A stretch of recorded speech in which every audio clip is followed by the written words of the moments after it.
Olá pessoal, bem-vindos de volta ao nosso curso de estrutura de dados e hoje vamos estudar as filas de prioridade.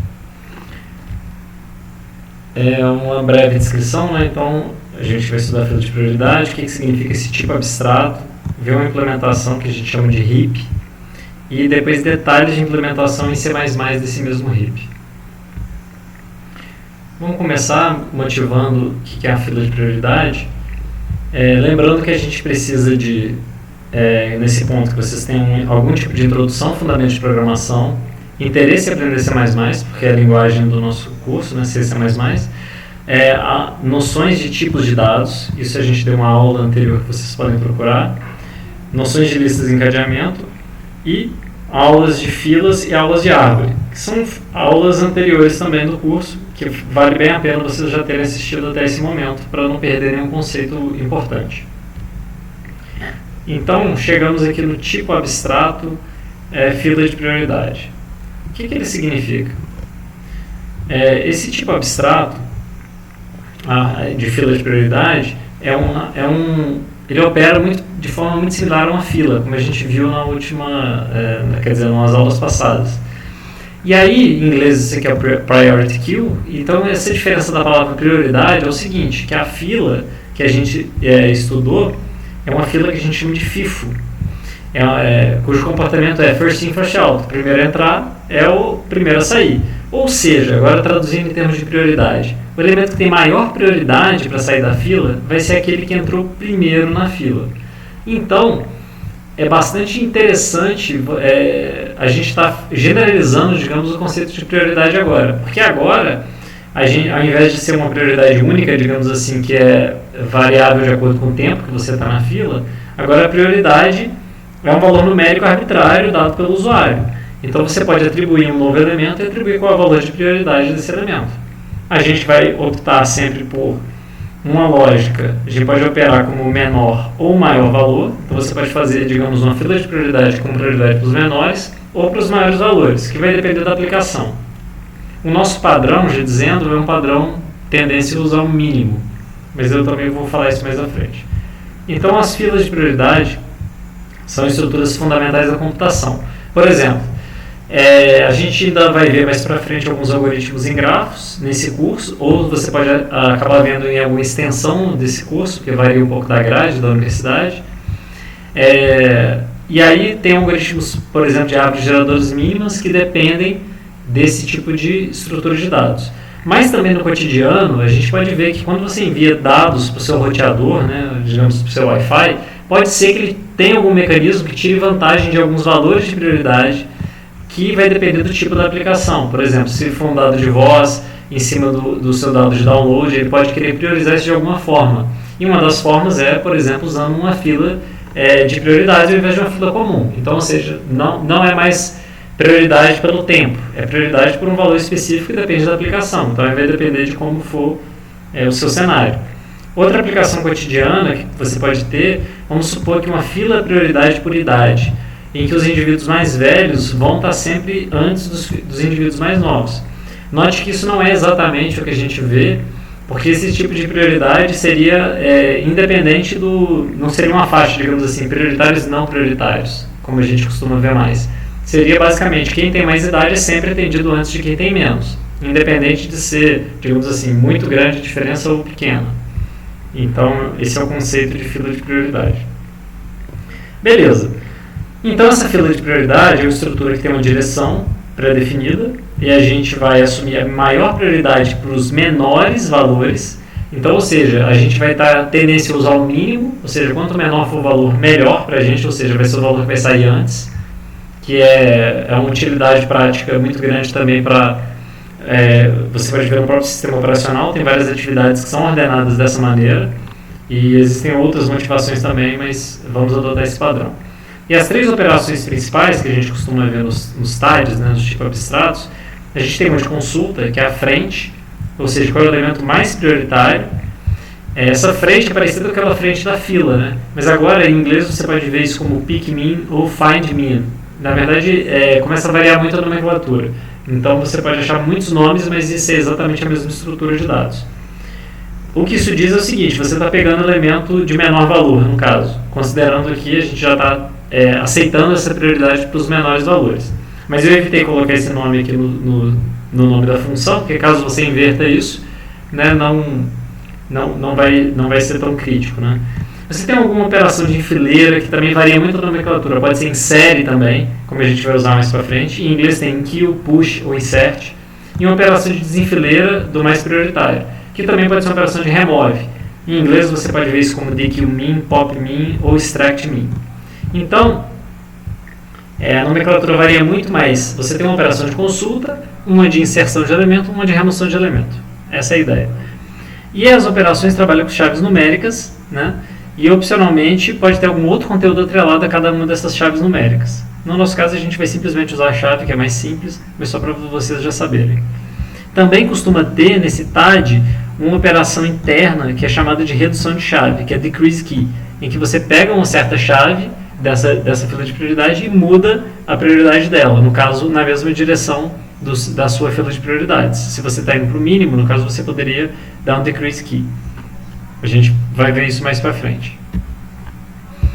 Então, como é que a gente constrói, né, uma fila de prioridade? Geralmente, para fazer isso eficientemente, né, porque é claro, você pode fazer isso num vetor, né, qualquer, e simplesmente ir procurando aquele elemento que tem a menor prioridade ou a maior prioridade, se assim você quiser. Só que a cada vez que você fizer isso, você vai ter que percorrer, né, todo esse vetor e pode não ser eficiente. Então, já vamos direto ao ponto em que a forma mais eficiente de fazer isso, não a mais eficiente, mas a forma cotidiana de fazer isso, que é bastante eficiente, é através de estrutura que chama heap.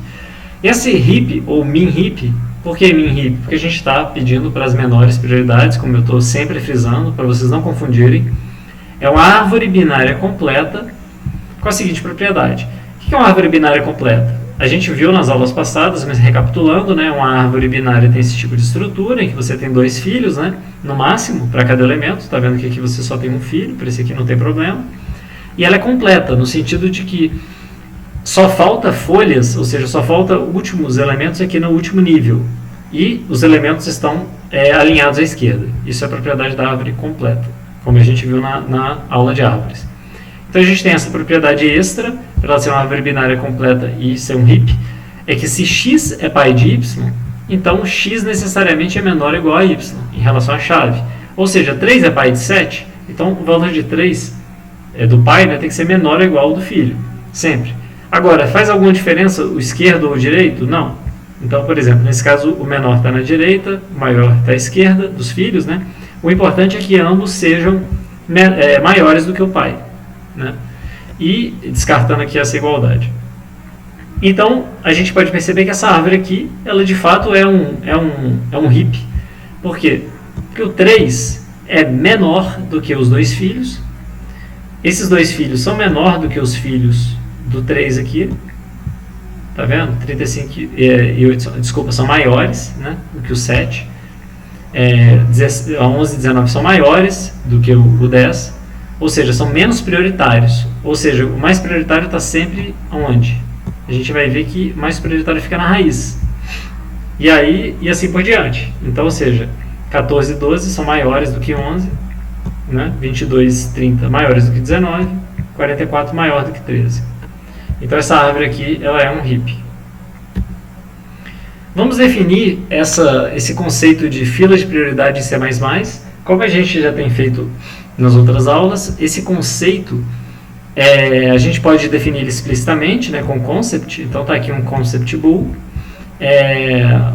que é um conceito genérico, né, que então vai depender de um parâmetro aqui, que a gente vai passar aqui um agregado e um tipo para esse agregado, por ser genérico. E aqui o nome do conceito, que é fila prioridade TAD, que vai requerer algumas operações em cima desse agregado. Por exemplo, operação frente. Então aqui a gente já está explicitando aquelas operações de uma forma mais computacional, menos intuitiva, mais computacional, né? Essa operação então vai retornar o elemento mais prioritário, né? O elemento que está na frente, ou o menor elemento, né? Tem várias implementações que usam aqui menor ou find_min, então isso aqui varia muito. Uma operação de insere, que insere um elemento, né? Uma operação de remove, que remove um elemento, sempre o mais prioritário. E esse tipo genérico também pode ser estendido para comportar um elemento interno, além dessa chave numérica. Então aqui a gente está trabalhando só com a chave. Caso você queira acompanhar essa chave de mais algum valor, você pode também fazer isso. Beleza, vamos à implementação do heap, primeiro em relação aos algoritmos. Como é que a gente pode implementar isso eficientemente, esse heap?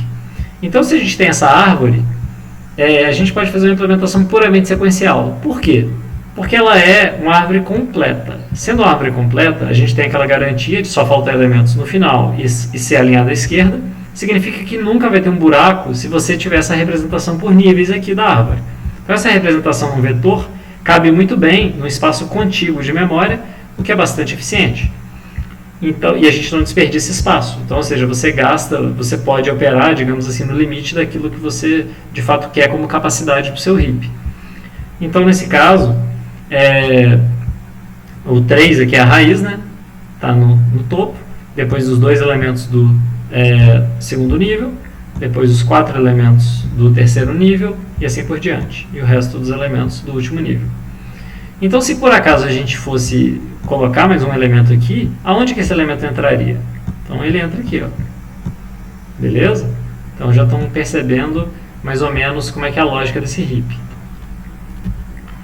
Então, vamos dar uma olhada nessa definição mais formal da implementação do heap, que a gente pode passar a capacidade então, do heap, capacidade máxima que você quer comportar nesse heap sequencial.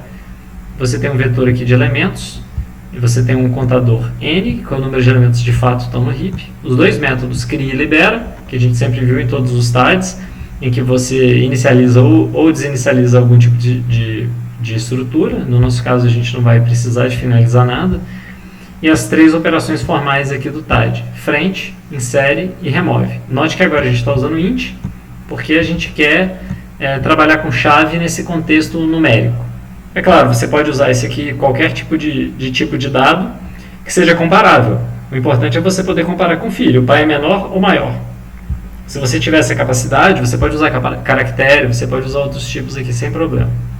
E está aqui a nossa associação estática garantindo que o fila prioridade TAD vale para essa estrutura que a gente está chamando de heap1, esse agregado, e genérico, né, para o tipo inteiro, que a gente também está passando como parâmetro na nossa definição.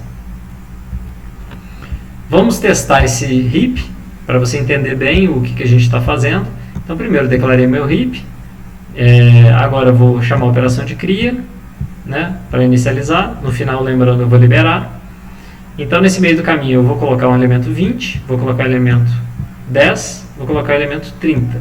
Quem é que está na frente desse heap? Lembrando que esse heap é um min heap. Então, quem está na frente é o elemento de menor valor. Então, frente daria o elemento 10. E depois, se eu for remover, quem é que vai estar na frente? Ele remove o mais prioritário, que no caso ainda é o 10. Porque a operação de frente é uma consulta. Inserir agora o 25. E está aí agora uma grande diferença da fila, da pilha, né, e da fila de prioridades. Porque o 25 ele vai entrar na posição correta em relação aos elementos existentes. Então, o que tem ainda no meu heap é 20 e 30. O 25, então, de alguma maneira, entra na prioridade correta. Então, se eu for remover o mais prioritário na sequência, eu vou remover o 20, o 25 e o 30. Note que esse tipo de algoritmo já pode ser útil também em outro contexto. No contexto, por exemplo, de ordenação de dados. Por quê? Porque se você perceber bem, só de tirar a menor prioridade sempre, independente da ordem que você inseriu os elementos, você consegue ter uma sequência ordenada por prioridades. Isso é uma propriedade bastante interessante e aplicação do heap. Então está aqui a operação cria e a operação libera, que no caso não tenho nada para liberar, porque é um vetor sequencial, é pré-alocado, e no cria eu só estou tomando cuidado, né, de dizer que meu número de elementos é 0. Então vamos ver alguns detalhes importantes do algoritmo, da intuição desse algoritmo do heap. Então, como é que eu implemento frente? Onde é que está o elemento mais prioritário dessa árvore? O mais interessante é que, pela estrutura dessa árvore, o elemento mais prioritário vai estar sempre na raiz. Então, por que é sempre na raiz? Se você parar para pensar, se o pai ele é menor ou igual aos filhos e cada filho é menor ou igual do que seus filhos, você tem essa garantia por transitividade de que a raiz é de fato o menor elemento, ou talvez igual a todos, mas nunca maior do que qualquer outro elemento da árvore. Então é muito fácil, você vai na posição raiz, ou seja, que na representação por níveis é o primeiro elemento do vetor, e lá está o elemento mais prioritário do heap. A operação em série no heap já é um pouco mais trabalhosa, porque vamos considerar uma situação em que eu vou inserir o elemento 5 nesse heap. Aonde que você vai colocar ele sem ferir e mantendo essa corretude das propriedades do heap? Então, nessa representação por níveis, aonde você encaixaria? É interessante pensar antes da gente dar uma solução. Você colocaria no meio do heap? Como é que você faz isso sem quebrar a estrutura? Então vamos lá. Para fazer isso de uma forma interessante, vamos colocar o heap na última posição, quer dizer, eu tenho aqui a representação porque a figurinha ficou um pouquinho menor, espero que vocês consigam ver, mas eu vou inserir o elemento então 5 na última posição, que estaria aqui. E por que eu fiz isso? Porque por ser uma árvore completa, eu tenho garantia de que colocando o elemento na última posição disponível, eu não vou ter nenhum buraco aqui. Então eu mantive minha árvore completa, que é um pré-requisito de ser um heap. Só que agora, fazendo isso, eu violei alguma propriedade. Porque o 5 aqui, o que significa? 5 em relação ao 35, que é o pai dele, ele não está na posição correta, porque ele é mais prioritário do que o pai. Então como é que eu posso corrigir essa árvore?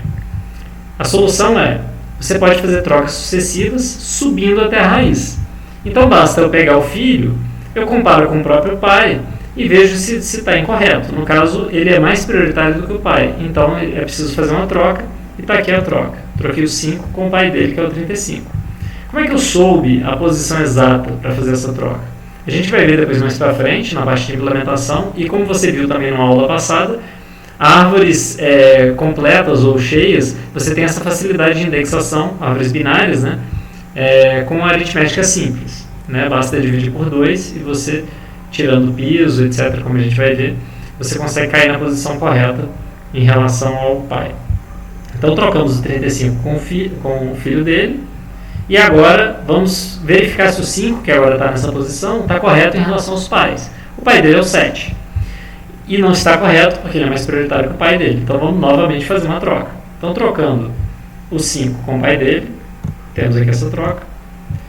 Agora, é aconselhado você fazer isso aí também no papel e caneta, né, para praticar, ou no computador. E aí você tem uma situação agora em que o 5 está aqui, o 5 em relação ao pai dele está correto, então a árvore do heap está correta. Então você pode verificar isso. A figura é padronizada, né, então você pode parar um certo instante, né, e praticar com ela. Ok, vamos ver como a gente pode remover agora o elemento mais prioritário, que no caso é o 3. A gente sempre remove no heap o elemento mais prioritário. Você não pode remover um elemento arbitrário, né? Porque isso não está contemplado no TAD do heap. Ou seja, ele é eficiente justo para isso, né? Então vamos remover o elemento mais prioritário, né? Que é o 3. E onde está o 3? O 3 está na primeira posição. Mas eu não posso simplesmente remover o 3 aqui, né? Porque, no mínimo, né, eu teria duas árvores aqui. Eu não sei nem o que aconteceria, né? Como é que você vai consertar esse vetor? Então, como é que você sugere fazer essa remoção do 3 sem violar as propriedades? Então, já pensou um pouquinho? Vamos ver a solução. Como é que a gente pode fazer? De forma análoga à inserção, a gente vai fazer o seguinte. Vamos pegar esse 3, que a gente não quer ele mais no heap, vamos trocar ele com o último elemento. Então, note que 3 é a raiz, 44 é o último elemento, a última folha. Então, fizemos essa troca. Ok, qual é a vantagem dessa troca? O 3 estando aqui e o 44 agora no topo, o 3 está fácil de eliminar. Por quê? Porque basta eu ignorar ele aqui do vetor, ou digamos, reduzir a contagem de números de elementos, ou zerar ele, né? Como a gente não pode apagar essa posição de memória, mas a gente pelo menos não deixa ela livre, né, para uma possível inserção futura. A questão é, a gente já manteve a coerência aqui do nosso heap, porque ele só vai até aqui, né? E ele continua completo. Então, completo ele está. A questão é, como é que eu mantenho a corretude da operação de pai e filho? Porque o 44, que veio parar na raiz, ele é maior agora do que os dois filhos. Ou seja, ele é menos prioritário. Então, agora eu preciso corrigir e eu preciso subir o filho mais prioritário vai tomar o lugar dele. Note que se eu subir o filho que não é o mais prioritário, por exemplo, se eu subir o 10, eu não resolvo o problema, porque novamente o outro filho vai, digamos assim, vai ficar insatisfeito ali. Não, ele era o mais prioritário, então era a vez dele. Então o que a gente faz é isso, é uma operação de trocas sucessivas descendo até alguma folha. E aí, aonde a gente vai parar? Qual folha? Eu não sei. O fato é, a gente pode parar em uma folha, ou a gente pode até parar antes de uma folha, nesse processo de descida. Então eu vou comparar a raiz, que é 44 agora, depois da troca, com os dois filhos, 10 e 7. O mais prioritário é o 7. Então eu vou trocar o 7 com o 44. Fiz isso. Novamente, a gente pode fazer isso com aritmética simples, por ser uma árvore binária completa. Agora eu vou verificar se o 44 nessa posição aqui agora está correto. 44 em relação aos dois filhos, que é 35 e 8, está errado. Por quê? Porque ele tem filhos, os dois filhos são mais prioritários do que ele. Quem vai subir, vai tomar o lugar dele, é o filho mais prioritário, no caso o 8. Então eu vou fazer novamente uma troca do 8 com o 44. E cá estamos, o 44 virou uma folha. Quando ele vira uma folha, você não tem mais como trocar, porque não tem mais ninguém, né, menos prioritário do que ele, abaixo dele. Então a última coisa que falta é liberar esse espaço aqui do 3, né, ou basicamente ignorar, digamos assim, reduzindo a ocupação do vetor por aquele indexador n que a gente tem. A gente vai ver mais detalhes em breve sobre isso. Então, pessoal, agora termina essa parte da intuição dos algoritmos do RIP, e nessa segunda parte da aula vai ter a implementação em C++ junto com a análise de complexidade desses algoritmos. Então, espere para ver essa continuação. Muito obrigado, viu?